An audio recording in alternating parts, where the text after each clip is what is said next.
순위가 밤사이 크게 얼어붙었습니다. 네, 그렇습니다. 뉴욕 증시는 FOMC 회의 결과 발표를 하루 앞두고 올해 금리 인하가 쉽지 않을 것이라는 전망이 커지면서 일제히 하락했습니다. 다우 지수가 1.49% 내렸고 S&P 500 지수는 1.57%, 나스닥 지수는 2% 넘게 하락 마감했습니다. 이로써 3대 지수는 지난 5개월간 이어진 월간 상승세를 마감했습니다. 시총 상위 종목도 대부분 하락한 채 거래를 마쳤습니다. 마이크로소프트가 3% 넘게 내렸고 엔비디아와 알파벳도 모두 1%내 낙폭을 기록했습니다. 또 오늘 실적 발표를 앞두고 있던 아마존도 3.29% 내렸는데요. 조금 전 공개된 실적 먼저 확인해보고 가겠습니다.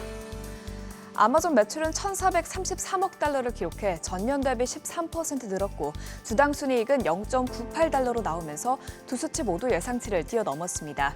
또 지난주에 마이크로소프트와 알파벳이 클라우드 부문에서 좋은 성적을 거두면서 아마존에 대한 기대치도 높아져 있던 상황이었는데요. 아마존 웹서비스 부문 매출은 250억 3천만 달러를 기록하면서 전년 대비 17% 상승했습니다. 전분기 13% 성장률보다 크게 늘어났죠.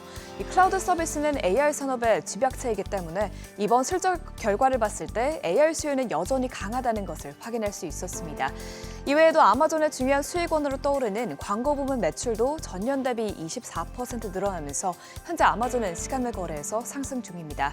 다만 또 다른 AR 수혜주인 AMD와 슈퍼마이크로 컴퓨터는 부진한 실적 공개로 시간외 거래에서 급락세를 보이고 있어 내일장 움직임에는 주의해야겠습니다. 이어서 다시 시총 6위부터도 보면 어제 급등했던 테슬라가 5% 넘게 하락한 가운데 일라일릴리만 강한 상승불을 켰죠. 오늘 실적을 공개한 일라일릴리는 강한 비만 치료제 수요에 힘입어 올해 전망치를 대폭 상향하면서 큰 폭으로 올랐습니다. 한편 오늘은 FOMC를 앞두고 우려스러운 지표들이 여러 나왔습니다. 1분기 고용비용지수는 전분기 대비 1.2% 오르면서 예상치를 뛰어넘었고요. 이번 증가폭은 2022년 3분기 이후로 가장 컸습니다. 그동안 시장에서 고용시장 지표가 뜨겁게 나와도 크게 영향을 받지 않았던 이유는 임금 상승이 크지 않았기 때문인데요. 이번 지표는 임금 상승으로 인해 인플레이션이 더 심화될 수 있다는 불안감을 자극했습니다. 이를 보고 전문가들도 내일 연준은 더욱 매파적인 발언을 내놓을 수밖에 없다고 경고의 메시지를 내놓기도 했습니다. 반면에 오늘 발표된 경제지표에 따르면 경제는 둔화세를 보이는 것으로 나타났습니다. 미국의 소비자 신뢰지수는 지난달 97.0으로 나오면서 2022년 7월 이후 가장 낮은 수치까지 떨어졌고요. 향후 6개월 후에 대한 신뢰도인 기대지수도 66.4로 떨어졌죠. 소비자들이 미국 경제에 대한 자신감이 이렇게 떨어진 데는 고용시장과 소득에 대해 이전보다 더 우려하고 있고 높아진 물가 수준에 대한 걱정이 커졌기 때문이라고 컨퍼런스 보드 측은 설명했습니다.